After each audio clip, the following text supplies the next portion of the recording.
ಹ್ಞೂ ಆಯಿತು ಕಾಕ, ಸಂಜೆ ಬಂದ್ಬಿಡಿ, ಕೊಟ್ಬಿಡ್ತೀನಿ. ಫೋನ್ ಮಾಡಿದ್ರೆ ಫೋನ್ ರಿಸೀವ್ ಮಾಡ್ತಾ ಇಲ್ಲ. ವಿಷಯ ಇಷ್ಟೆಲ್ಲ ಸೀರಿಯಸ್ ಆಗಿದ್ರು ಊಟ ತಿಂಡಿ ಎಲ್ಲ ಎಲ್ರಿಗೂ ಜೋರಾಗೆ ಹೋಗ್ತಾ ಇದೆ. ಸೀರಿಯಸ್ ಆಗಿರೋದು ನಿನಗೆ, ನಂಬಿಕೆ ಇರೋದು ನಿನಗೆ. ಬೇಡ ಅಂದ್ರೆ ಕೊಡು, ನಾನು ತಿಂತೀನಿ.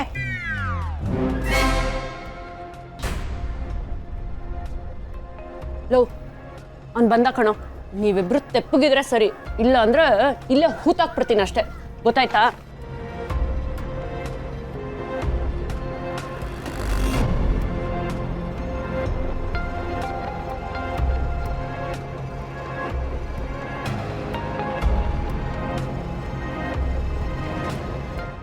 ಏನು ಸತ್ಯ ಅರ್ಜೆಂಟಾಗಿ ಬರಕ್ಕೆ ಹೇಳಿದ್ದು? ಅದು ಒಂದು ದೊಡ್ಡ ಸಮಸ್ಯೆ ಆಗ್ಬಿಟ್ಟಿದೆ, ಅದನ್ನು ಹೆಂಗೆ ಬಗೆಹರಿಸೋದು ಅಂತಾನೆ ಗೊತ್ತಾಗ್ತಿಲ್ಲ. ಅದಕ್ಕೆ ಆ ಸಮಸ್ಯೆನ ನಮಗ್ ಗಂಟಾಕೋ ಪ್ಲಾನಾ? ಬಮ್ಮಿದ ಏನೋ ಸಮಸ್ಯೆ ಅಂತೆ, ಅವ್ರಿಗೆ ಬಗೆಹರಿಸೋಕೆ ಗೊತ್ತಾಗಲಿ ಅಂದಮೇಲೆ ನಮ್ಗೆ ಹೆಂಗೆ ಗೊತ್ತಾಗುತ್ತೆ? ಇಲ್ಲಿಂದ ಎಸ್ಕೇಪ್ ಆಗೋಣ. ಲೋ ಮುಚ್ಕೊಂಡಿರೋ. ಸತ್ಯ ನಿನಗೆ ಬಗೆಹರಿಸೋಕೆ ಗೊತ್ತಾಗ್ಲಿಲ್ವಾ? ಒಂದೊಂದ್ಸತಿ ಹಾಗೆ. ಹಿತ್ಲು ಗಿಡ ಮದ್ದಲ್ಲ ಅಂತ ಕೇಳಲಿಲ್ವಾ? ಹಾಂ, ಸಮಸ್ಯೆ ನಮ್ಮವ್ರದ್ದೇ ಅನ್ನೋ ಹಾಗಿದ್ದಾಗಲೇ ಬಗೆಹರಿಸೋದು ಗೊತ್ತಾಗಲ್ಲ. ಏನೋ ಸಮಸ್ಯೆ ನಮ್ಮವ್ರದ? ನಮ್ಮವರು ಅಂತ ಅನ್ಕೊಂಡಿರೋರಿ ನಮ್ಮೂರು ಅಂದ್ರೆ ನಮ್ಮ ಏರಿಯಾದವರು ಅಂತ. ನಮ್ಮ ಏರಿಯಾದವ್ರಿಗೆ ಸಮಸ್ಯೆ ಅಂದ್ರೆ ಅದು ನಮ್ಮ ಸಮಸ್ಯೆ ತಾನೆ.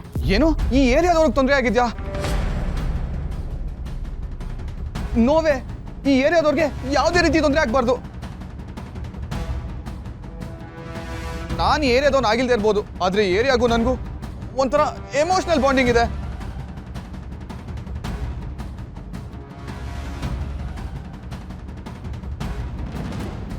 ಏನಿದೆ? ಅದು ಹೇಗೆ ಹೇಳೋದು?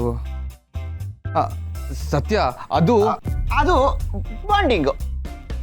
ಅಕ್ಕ ಬಂಡಿರೋದು ಇದೇ ಏರಿಯಾದಲ್ಲಲ್ವಾ, ಅದಕ್ಕೆ ಬಾಂಡ್ ಬಿಟ್ಟು ಬಾಂಡಿಂಗು ಅಂತ ಹೇಳ್ತಿದ್ದಾನೆ ಅಷ್ಟೇ ಅಲ್ವೇನಾ?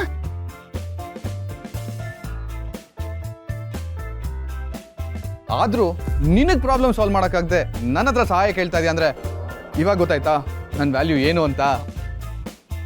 ಸರಿ ಸರಿ, ಅದ್ ಏನ್ ಪ್ರಾಬ್ಲಮ್ ಇದ್ರು ಹೇಳು ಸತ್ಯ, ಅದನ್ನ ಸಾಲ್ವ್ ಮಾಡಿ ನಿವಾಳಿಸಿ ಬಿಸಾಕ್ಬಿಡ್ತೀನಿ.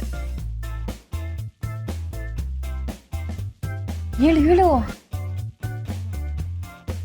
ಏನ್ ಯೋಚನೆ ಮಾಡ್ತಾ ಇದೆಯಾ ಸತ್ಯ? ಅದ್ ಎಷ್ಟೇ ದೊಡ್ಡ ಪ್ರಾಬ್ಲಮ್ ಆಗಿದ್ರು ಅದನ್ನ ಈಸಿಯಾಗಿ ಹ್ಯಾಂಡಲ್ ಮಾಡ್ತೀನಿ ನಾನು.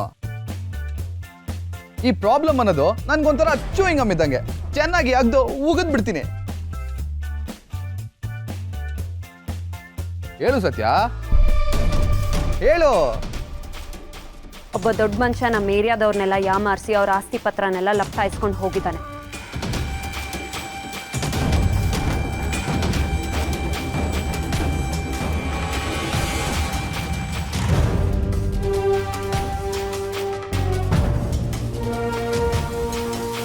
ಅಮ್ಮವ್ರು ಬರ್ತಾ ಇದ್ದಾರೆ.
ಅದನ್ನು ವಾಪಸ್ ತರಬೇಕು.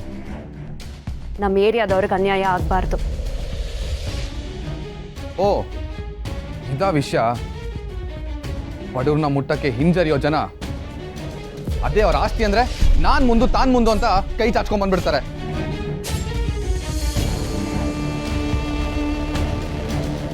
ಸತ್ಯ ಅಂತವ್ರ ಕೈ ಕಾಲು ಮುರಿದು ಅವ್ರ ಮನೆಗೆ ನುಗ್ಗಿ ಆ ಪತ್ರಗಳನ್ನೆಲ್ಲ ಎತ್ತಾಕೊಂಡ್ಬರ್ಬೇಕು.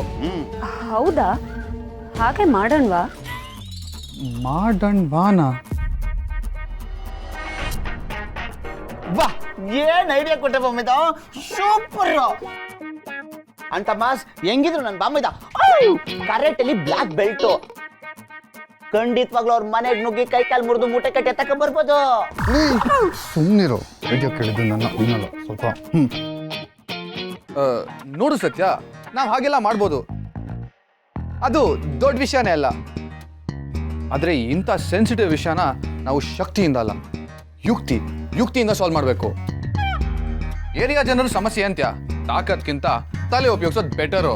ತಲೆ ನಿನ್ಗಿದೆ ಅಲ್ವಾ, ಉಪಯೋಗಿಸು. ಅಕ್ಕ ಬಂಡ್ ತನ್ಗಿರೋ ತಲೆನ ಮರೆತು ನನ್ನ ಬಾಮೈದನ್ ತಲೆ ನಂಬ್ತಿದ್ದಾಳೆ ಅಂದರೆ ಇದರಲ್ಲಿ ಏನೋ ತಲೆ ಕಟ್ಟೋ ಸೂಚನೆ ಕಾಣಿಸ್ತಿದೆಯಲ್ಲ. ಆ ದೊಡ್ಡ ಮನುಷ್ಯ ನಿಮ್ಮ ಏರಿಯಾ ಜನಕ್ಕೆ ಯಾಮಾರಿಸಿ ಪತ್ರ ಕಿತ್ಕೊಂಡು ಹೋಗಿದ್ದಾನೆ ಅಂದಮೇಲೆ ನಾವು ಅವನಿಗೆ ಯಾಮಾರಿಸಿ ಅವನ್ನ ಮಂಗನ್ ಮಾಡಿ ಪತ್ರ ಕಿತ್ಕೊಂಡ್ ಬರ್ಬೋದಲ್ವಾ? ಅವ್ರು ಮೋಸ ಮಾಡ್ತಾರೆ ಅಂತ ನಾವು ಅದನ್ನೇ ಮಾಡೋದು ತಪ್ಪಲ್ವಾ ಬೇಬಿ? ಖಂಡಿತ ತಪ್ಪಲ್ಲ. ಮುಳ್ಳನ್ನ ಮುಳ್ಳಿಂದಾನೇ ತೆಗಿಬೇಕು, ಮೋಸಗಾರನ್ನ ಮೋಸದಿಂದಾನೇ ಸೋಲಿಸ್ಬೇಕು. ಆ ಕಾಲದಲ್ಲಿ ದೇವ್ರನ್ನ ರಾಕ್ಷಸರು ವರ ಕೇಳಿದ್ರೆ ಅದೇ ವರ ಇಂಡೈರೆಕ್ಟ್ ಆಗಿ ಶಾಪ ಆಗೋ ಹಾಗೆ ದೇವರು ಚಾಲಾಕಿತನ ಮಾಡ್ತಿರ್ಲಿಲ್ವಾ?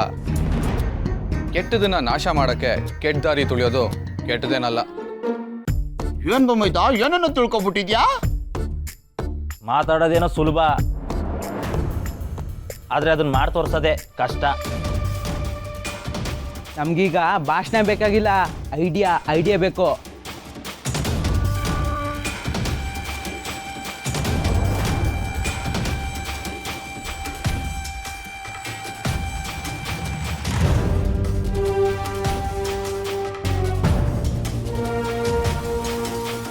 ಸಿಂಪಲ್, IT ರೇಡ್ ಮಾಡಿದ್ರೆ ಆಯ್ತು.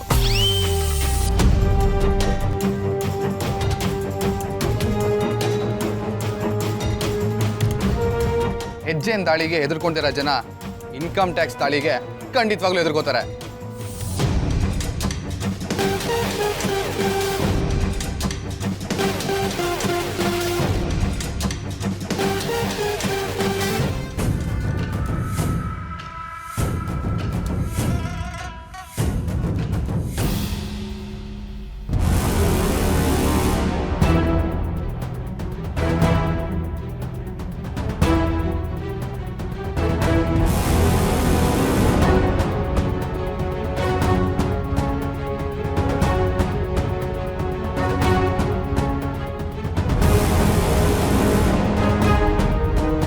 ಏಯ್, ಅಮ್ಮವ್ರು ಬಂದಾಯ್ತಲ್ಲ, ಇನ್ಯಾರಿಗೆ ಕಾಯ್ತಾ ಇದ್ದೀರಾ?